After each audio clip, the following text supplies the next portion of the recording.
كل مكان ليه السحر بتاعه. أنا هوريكوا السحر ده في كل حتة في العالم. أنا يارا وده هزها وسافر.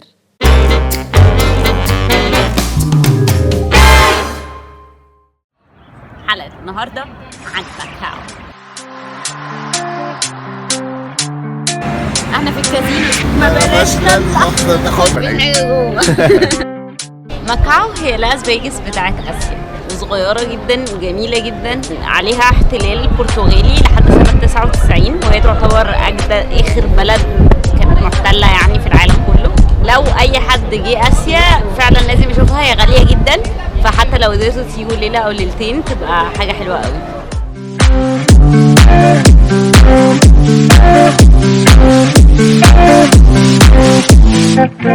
تحسوا ان انتم مش ماشيين في الشارع، ماشيين جوه حاجه مثلا بارك او ديزني لاند او حاجه كده، يعني ما ينفعش تكون دي شوارع بلد يعني. انا دلوقتي في سينادو سكوير، مطاعم زي ما انتم شايفين فيها نافوره، بس قاعده حوالين نافوره، مش هيلبس كمان نافوره، مش عارفه ليه، علشان بقى اجازه شم النسيم، كل سنه وانتم طيبين. زحام بقى، مره زحام. دي كانت كنيسة اسمها سانت بول، وده اللي متبقي من الكنيسة دي. الكنيسة موجودة في السنتر بتاع ماكاو، هي ماكاو كلها صغيرة يعني، حتى من هنا ممكن تقدروا تشوفوا جراند لشبونة، ده المفروض ان هو اكبر كازينو. كلها مبنية على الطراز الاوروبي، فمريحة جدا للمشي.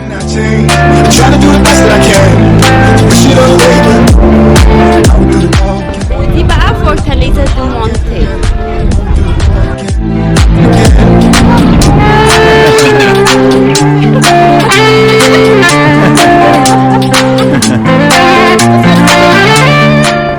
احلى بقى مكان للسانسيت في ماكاو هو من هنا، من على القلعة.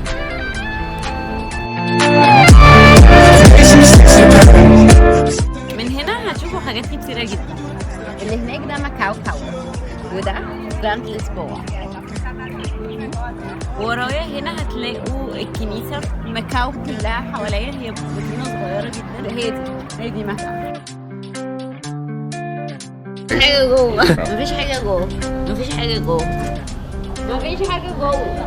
دلوقتي خلاص اتفرجنا على السانسيت وخلصنا، هنروح دلوقتي على جراند لشبونة، وده من أهم المعالم اللي تشوفوها في ماكاو.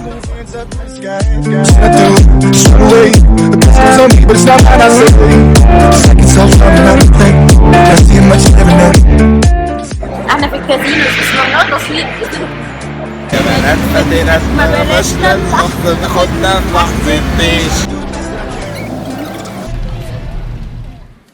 في ماكاو تاور في كذا اكتيفيتي ممكن تعملوه، من اهمهم البانجي جامبينج والسكاي ووك. كل يوم لازم تعملوا حاجة تفكركم ان انتوا لسه عايشين.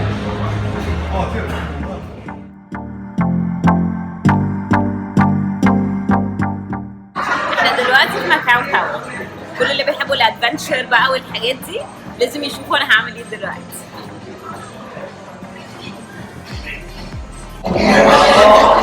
جو تلج مش قادرة هموت. ماكاو تاور في اعلى بانجي جامب في العالم، 233 متر.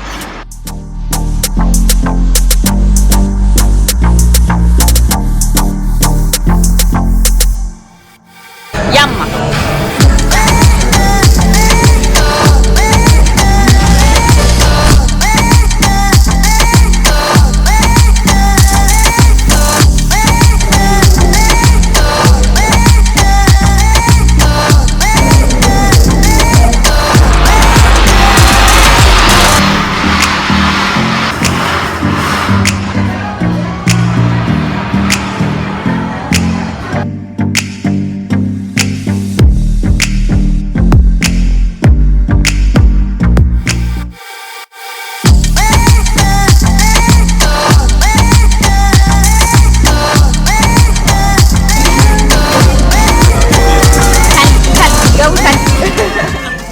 وبريكومند ان اي حد هيروح هونج كونج يروح معاها ماكاو ليله او ليلتين، وهتتبسطوا قوي فيها، وهتكونوا شفتوا حاجه مختلفه جدا في اسيا. وهزا وسافر.